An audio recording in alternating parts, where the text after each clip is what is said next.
নতুন সিজন শুরু হয়ে যেতে বেশি সময় নাই, আর এর মাঝখানে মাদ্রিদ কি নতুন সিজনের জন্য প্রস্তুত কিনা সেইটা আমার একটা বড় কনসার্নের বিষয়। ভাই দেখো, গত দুই সিজনে এই ধরনের উথাল পাথাল মাইর খাওয়ার পরে পেরেজের মাথা যে আউলাই গেছে সেটা আমরা ট্রান্সফার মার্কেটে দেখতেই পারছি যে সে কোনো কিছু বাদ দিবে না, বাদ যাবে না একটি শিশুও। প্রত্যেক ক্লাব থেকে সে প্লেয়ার নিবে এই পণ করে নামছিল, কিন্তু শেষমেশ আমরা অঘটনেরও অঘটন দেখে ফেলছি। আমরা দেখতে পাচ্ছি যে আমরাও রিজেক্ট হয়ে গেছি। কথাবার্তা আসলে সেই জায়গা না, কথাবার্তা আসলে এই জায়গায় যে ভাই মাদ্রিদ কি নতুন সিজনের জন্য প্রস্তুত কিনা, মাদ্রিদের কি কি লাগবে, কি করলে মাদ্রিদ ট্রফি জিততে পারবে সেইটা। ভাই আমরা যদি দেখতে যাই ক্লাব ফ্রেন্ডলিজের আলাপ সালাপ, সেই জায়গায় মাদ্রিদ এখন পর্যন্ত আজকে রাতের আগে 3টা ম্যাচ খেলছে, যেখানে ফার্স্ট গেমে তারা লেগানেসকে 4-1 গোলে হারাইছে, যেখানে আমরা দেখতে পারছি যে মাদ্রিদের অতি পরিচিত টিম বেঞ্চ টিম খেলছে, যেখানে গঞ্জালো গার্সিয়া ছিল, মাস্তান্তুনো ছিল, যেখানে আমরা দেখতে পারছি যে মিডফিল্ডে গুলার, ভালভার্দে, কামাভিঙ্গা ছিল, ডিফেন্স লাইনেও হচ্ছে গিয়ে আমাদের পরিচিত মুখ। তো সেই জায়গায় দ্য কেমিস্ট্রি ওয়াজ দেয়ার, মরিনোর নিজের ট্যাকটিক্স অ্যাপ্লাই করতে হয়েছে।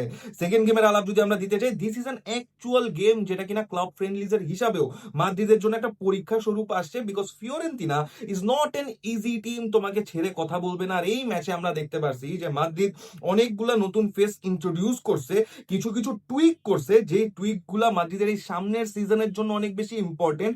মরিনো এই ম্যাচের মধ্যে ফিওরেন্তিনার সাথে দেখতে পারছি ট্রেন্ট আর ডামফ্রিজ, যারা কিনা এক পজিশনের জন্য মাইর পিট করার কথা, দুইজনকে একসাথে খেলায় দিছে এবং এই জিনিসটা ইউটিলাইজ করার চেষ্টা করছে যে ভাই দুইজনের যেহেতু আলাদা আলাদা অ্যাট্রিবিউট আছে, আমরা কি আসলে দুইজনকে একসাথে ট্রাই করে দেখতে পারি কিনা।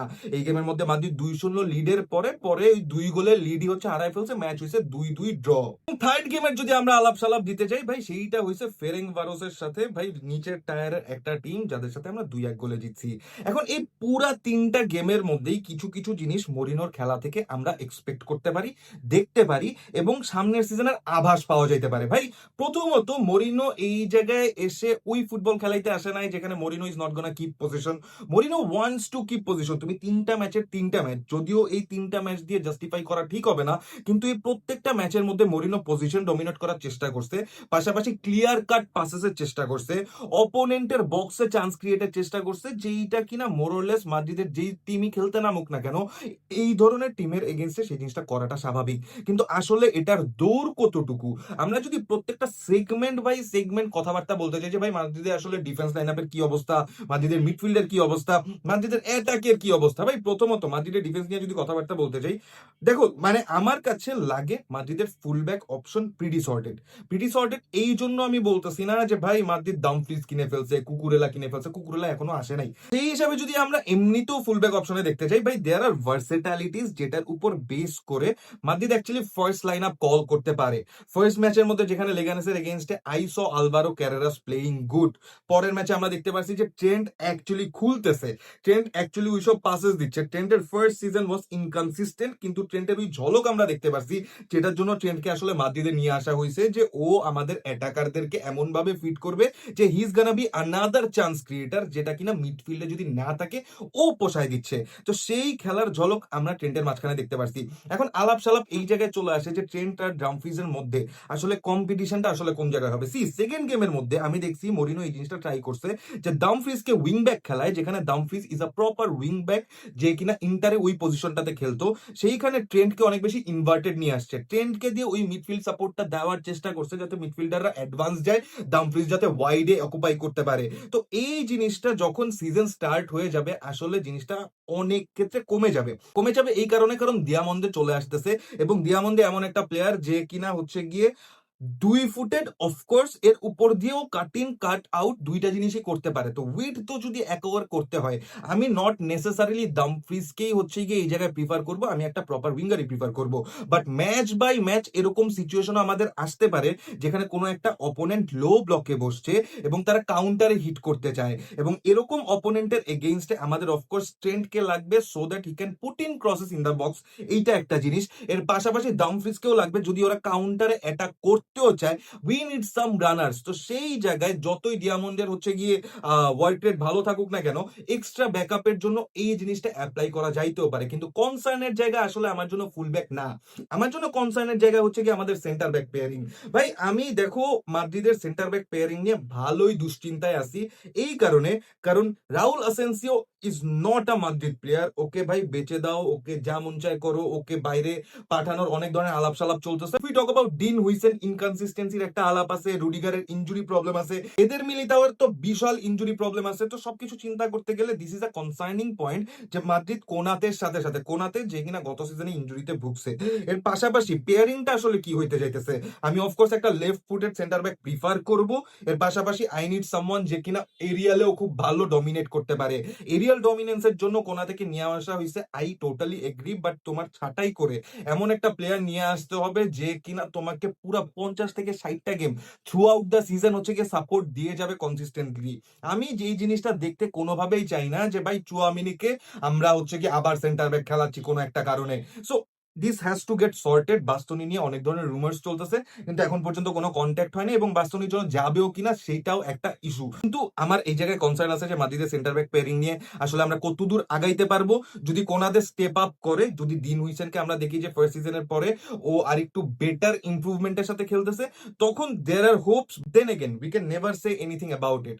তারপর যদি আমরা মিডফিল্ডে যাই, ভাই মিডফিল্ডে তো মাদ্রিদের প্রবলেম এমন প্রবলেম, এই প্রবলেম থেকে বেরিয়ে হতে পারতেছি না। ভাই প্রথমত রদ্রি যেভাবে রিজেক্ট করে বার্সেলোনা চলে যাচ্ছে, এটা কি মগের মুল্লুক? তুমি বার্সায় চলে যাও, শুরুতেই চলে যাও। তুমি কেন এরকম কাহিনী একটা করলা যেখানে আমরা তোমাকে নিয়ে গুঞ্জন, আশা ভরসা অনেক কিছু দেখে ফেলছি, কিন্তু আলাপ সালাপ যদি আমরা সেটা সাইডে রাখি, আসলে মাদ্রিদের মিডফিল্ডে কি হইতে চাইতেছে দেখো। মাদ্রিদ এই 3টা ম্যাচের মধ্যে 4-2-3-1 ফরমেশনে খেলছে। এই জিনিসটা আমরা বুঝে গেছি যে মাদ্রিদে হচ্ছে গিয়ে মরিনো 3টা মিডফিল্ডার ইউজ করবে, যেখানে ডাবল পিভট থাকতেছে, উপরে একটা ক্যাম থাকতেছে। এখন ক্যামের আলাপ পরে, ডাবল পিভটের আলাপ আগে। ভাই এই জায়গায় ডাবল পিভটের জন্য আমার অপশন গুলা কি কি আছে? আমার যদি অ্যাঙ্কার লাগে, আই হ্যাভ চুয়ামিনি। আমার যদি আহ প্রপার র এনার্জি লাগে, আই হ্যাভ ফেদেরিকো ভালভার্দে।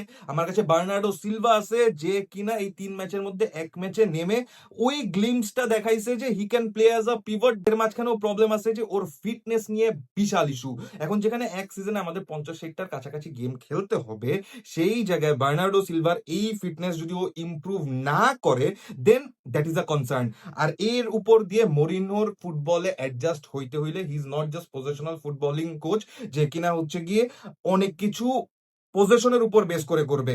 ওর খেলাটা এরকম হইতে পারে যে ভাই আমরা 300 পাস করতেছি, 300 পাসের মধ্যে অ্যাটাক হচ্ছে না, বাট 4 পাসের মধ্যে তোমার অপোনেন্টের ডিফেন্স খুলে গেছে। তুমি যদি কার্লোস এসপির গোলটা দেখতে যাও, ভাই আমরা অপোনেন্টের হাফেই বসে আছে, কিন্তু 4 পাসের মধ্যে আমরা পুরো অপোনেন্ট খুলে ফেলছি। কিন্তু সেইটা আলাপ না। আমরা যদি তারপর হচ্ছে কি ডাবল পিভটের কথা চিন্তা করতে চাই, দের ইজ কামাভিঙ্গা অফকোর্স, কিন্তু কামাভিঙ্গাকে নিয়ে যে কোনো প্ল্যান নাই, সেটা প্রবাবলি মোরেনো ওকে বলে দিছে। তো আমরা যদি অপশনসের কথা চিন্তা করি, মাঝে মিডফিল্ড প্রোফাইলস আছে, কিন্তু এই যে কন্ট্রোলার প্রোফাইলটা, সেইটা আমরা দেখতে পারতেছি না। এখন এর মাঝখানে অপশন কি হইতে পারে? রদ্রি যদি চলে আসতো, of course Rodri could have been that tempo controller যেটা কিনা মাদ্রিদের বছর বছর যুগ যুগ ধরে দরকার। কিন্তু এখন আসলে অপশন কি আছে? ভাই দেখো, প্রবাবলি মরিনোকে যদি পেরেজ নতুন সাইনিং না দেয়, তাহলে it's Gaana B either Federico Valverde or Tchouaméni along with Bernardo Silva, because Bernardo Silva is that press resistant player যে কিনা সিমিসামি করে বের হয়ে যাওয়ার চান্স আছে, বল অ্যাটলিস্ট প্রোগ্রেস হবে। অপোনেন্টের উপর ডিপেন্ড করে আসলে এই জিনিসটা ঠিক হবে যে ফেদে খেলতেছে নাকি চুয়ামিনি খেলতেছে।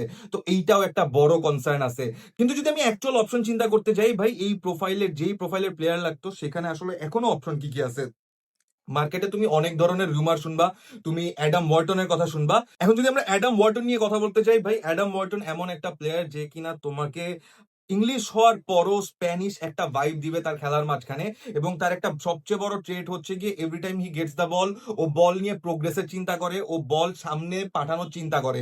এখন ও টেম্পো কন্ট্রোলের পাশাপাশি যখন এই জিনিসটা করতেছে, এটা যে কোনো কোচের জন্য একটা লাক্সারি পয়েন্ট, কিন্তু আলটিমেটলি মাদ্রিদের জন্য এই জিনিসটা আসলে কতটুকু দরকার, সেইটা একটা বড় পয়েন্ট। কারণ মাদ্রিদের ক্রিয়েটার হিসেবে যদি তুমি চিন্তা করতে যাও, ভাই উইং দিয়ে ভিনি দৌড়াচ্ছে, দিওমান দিয়ে দৌড়াচ্ছে, তোমার এমবাপ্পে আছে, গুলার আছে, বেলিংহাম আছে, অনেক প্লেয়ার আছে, ঠিক আছে। বাট আমাদের যে জিনিসটা দরকার খেলার মাঝখানে, সেটা হচ্ছে কি একটা পজ। আমাদের খেলার মধ্যে কম্পোজার দরকার। তো Adam Wharton is a very good profile, মাদ্রিদে আনলে মরিনোর আন্ডারে হি ইজ গোনা শাইন আ লট। কিন্তু তারপরও মাদ্রিদের খেলাকে ওইভাবে প্রপারলি ফিক্স হচ্ছে, আমরা যতটা না রাশ তখন দেখতে পারবো, আসলে ওই রকম পজ আমরা দেখতে পারবো না। আমি যদি সেকেন্ড একটা অপশনের কথা বলি, ইদানিং কালে একটা কোয়েরি চলতেছে যে মার্টিন জুবিমেন্ডিকে কি আনা যায় কিনা। ভাই দেখো, Zubimendi Premier League proven player, Spanish player, he knows the game. ও ওই টেম্পো কন্ট্রোলার আলাপ সালাপ করতেও পারে, এর পাশাপাশি ব্রুনো গুইমারেসকে আর্সেনাল কিনে ফেলছে, ওকে টান দিলে টান দেওয়া যাইতে পারে যদি প্লেয়ার আসতে চায়। বাট দেন এগেন, আমি যদি জুবিমেন্ডির কথা বলতে চাই, জুবিমেন্ডি প্রোফাইলটা পারফেক্টলি ম্যাচ করে, কিন্তু এই জায়গায় আমি এই জিনিসটার ব্যাপারে শোর না যে আসলে জুবিমেন্ডিকে এনে আসলে কোনভাবে ফিট করলে, কার সাথে ফিট করলে জুবিমেন্ডির ইউটিলাইজেশন সবচেয়ে বেশি হবে। But he is a very good profile, যে কিনা টেম্পো কন্ট্রোলের ক্ষেত্রে ভালো, যে কিনা পাসেস বের করতে পারে, he doesn't keep ball for long time, ও বল রোটেট করতে জানে। So it's good, it's good. আমরা আরেকটা প্লেয়ার নিয়ে কথা বলতে পারি, that's of course Ayoub Bouaddi. But Ayoub বোয়াদিকে নিয়ে অনেক ধরনের গুঞ্জন অনেক ক্লাবের সাথে চলতেছে, এবং ও এখনো অনেক বেশি ইয়াং ফর দিস রোল। এর পাশাপাশি আমরা কিছু অপশনে দেখতে পাচ্ছি যে লোকাতেল্লির নাম চলে আসছে। ভাই Locatelli is a leader. Locatelli ইউভেন্টাসের ক্যাপ্টেন, যেই বয়সে যেভাবে লোকাতেল্লি ইউভেন্টাসের জন্য টেম্পো কন্ট্রোল করতেছে ডিফেন্সিভলি এবং offensively, I love this player. মাদ্রিদে যদি লোকাতেল্লি কোনোদিন টার্গেট করে চলে আসে, ভাই আমি অনেক খুশি হব। কিন্তু লোকাতেল্লি ইজ নট দ্যাট প্লেয়ার যে কিনা তোমাকে অনেক বেশি অ্যাটাকিং ইনপুট দিবে in comparison of Adam Wharton. এই জায়গায় আরো একটা প্লেয়ারের নাম আমরা আগেও শুনছি, এখনো চলে আসতেছে, দ্যাটস আনহেলো স্টিলার, যাকে কিনা টনি ক্রুজ নিজে রেকমেন্ড করছে ইন টার্মস অফ এই প্রবলেমটা সলিউশনের জন্য, যেখানে পোস্ট ক্রুজ এরায় আমাদের একটা টেম্পো কন্ট্রোলার দরকার ছিল। এখন প্রপারলি স্টিলার সেটাতে ফিট করে, কিন্তু কোনো ধরনের ইন্টারেস্ট আমরা দেখতে পারতেছি না। এখানে কেমা আন্দ্রেস, যে কিনা আমাদের নিজেদের প্লেয়ার ছিল, তাকেও হচ্ছে গিয়ে প্রোফাইল ম্যাচের বেলায় যদি চিন্তা করতে চাই, ওরও অনেকখানি ম্যাচ করে, because he someone defensively solid, যে কিনা বল রোটেট করতে পারে, বল সামনে প্রোগ্রেস করতে পারে। কিন্তু আসলে মাদ্রিদ কতটুকু একাডেমি প্লেয়ার খেলাবে সেটা তো আমরা মোরলেস সবাই জানি। মাদ্রিদের মিডফিল্ড প্রবলেম, অফকোর্স যদি কোনো নতুন প্লেয়ার না আসে, it has to be Federico Valverde, Tchouameni এবং বার্নার্ডো সিলভার, এই তিনটা প্লেয়ার মাঝখানে দুইজন। এর পাশাপাশি যদি ক্যাম্প পজিশন আমরা চিন্তা করতে যাই, ভাই এই জায়গায়ও ডিলেমা আছে। জুড বেলিংহাম ওয়ার্ল্ড কাপের মধ্যে যা করে আসছে, তারপর যদি ভাই এনি চান্স জুড স্টার্ট না করে প্রত্যেক ম্যাচ, তাইলে এই জায়গায় প্রবলেম। এর উপর দিয়ে ভাই আর্দা গুলার যা খেলতেছে, ভাই আর্দা গুলার যা খেলতেছে, এটা দেখার পরে আমি আসলে কনফিউজ যে ভাই আর্দাকে যেখানে নাম্বার 10 রোলে আমাদের 100 খেলানো উচিত, সেই জায়গায় আমি জুড কোথায় খেলাবো। আর্দা যদি ম্যাচের মধ্যে স্টার্ট করে, তাহলে জুড কিভাবে লেটে বক্সে অ্যারাইভ করবে, সেই জিনিসটা মরিনো ফিগার আউট করবে। কিন্তু অ্যাটাকের কথা যদি চিন্তা করতে যাই, ভাই অ্যাটাক নিয়ে আমি আসলে অনেকখানি সর্টেড ভাবে চিন্তা করতেছি, কারণ last 2 season it was all about যে ভাই লেফট হ্যান্ড সাইডে আমাদের অনেক বেশি ম্যান পাওয়ার চলে যাচ্ছে। কিন্তু এখন ডিওমান্ডে আসার কারণে ডিওমান্ডের অনেকগুলো অ্যাসপেক্ট আসলে আমাদেরকে এইভাবে হেল্প করবে যে আমরা এখন রাইট উইংটাতে অনেক বেশি ফোকাস। মাদ্রিদের এই সেন্টার মিড ডাবল পিভটে যদি আরো একটা প্লেয়ার কিনা যায়, এর পাশাপাশি যদি একটা সর্টেড সেন্টার ব্যাক কিনা যায়, তাহলে Madrid will be that team যেটা কিনা মরিনোর আন্ডারে ট্রফিজের জন্য কম্পিট করতে পারবে। But other then that, I really hope যে মাদ্রিদ চেষ্টা করুক, কারণ এই 3 ম্যাচ দেখে আমার এখনো অনেক জায়গায় লুপহোলস মনে হয়েছে। এই 3 ম্যাচ দেখার পরে আমার কাছে মনে হয়েছে যে ভাই মাদ্রিদের অনেকগুলো ডেড বুট এখনো ছেড়ে দিতে হবে। ম্যানচেস্টার ইউনাইটেড চুয়ামিনিকে নিয়ে অনেক বেশি ইন্টারেস্টেড, সেই জায়গায় আসলে ইউনাইটেড জাম্পিং করবে কিনা। কামাভিঙ্গা মাদ্রিদে থাকতে চায়, মাদ্রিদ কামাভিঙ্গাকে চায় না। এর উপর দিয়ে রাউল হাসানসেওকে বিদায় করে দিতে চাচ্ছে। এর উপর দিয়ে সবচেয়ে বড় কথা সেটা হচ্ছে স্যার ববি এনরিক। ভাই এনরিক যখনই মাদ্রিদের জার্সিতে খেলতে নামছে, এনরিক শাইন করছে। এনরিকের যে লোন স্পেল ছিল লিওনে, সেখানেও এনরিক শাইন করছে। কিন্তু এখন আমরা দেখতে পাচ্ছি গঞ্জালো গার্সিয়া ফুলহামে চলে গেছে, আমরা কার্লোস এসপি কে নিয়ে আসছি, more of a plan B of Kylian Mbappe, যেখানে আমার যখন হচ্ছে গিয়ে 20 মিনিটের জন্য একটা স্ট্রাইকার লাগবে, আমি ওকে খেলাই দিব। কিন্তু এনরিককে লোন স্পেলে আবার দেওয়া না দেওয়া, ওকে রাখা, এটা একটা ডিফিকাল্ট কনভারসেশন। এই কারণে, কারণ এনরিক যখন খেলে ও পারফর্ম করে, আর সেই জায়গায় মাদ্রিদ এরকম একটা পারফর্মারকে আবারও যাইতে দিবে কিনা, that's a very big question. যদিও এনরিক চায় যে ও মাদ্রিদে থেকে কম্পিট করে গেম টাইম নিতে, কিন্তু গেম টাইমটা কোথা থেকে নিবে?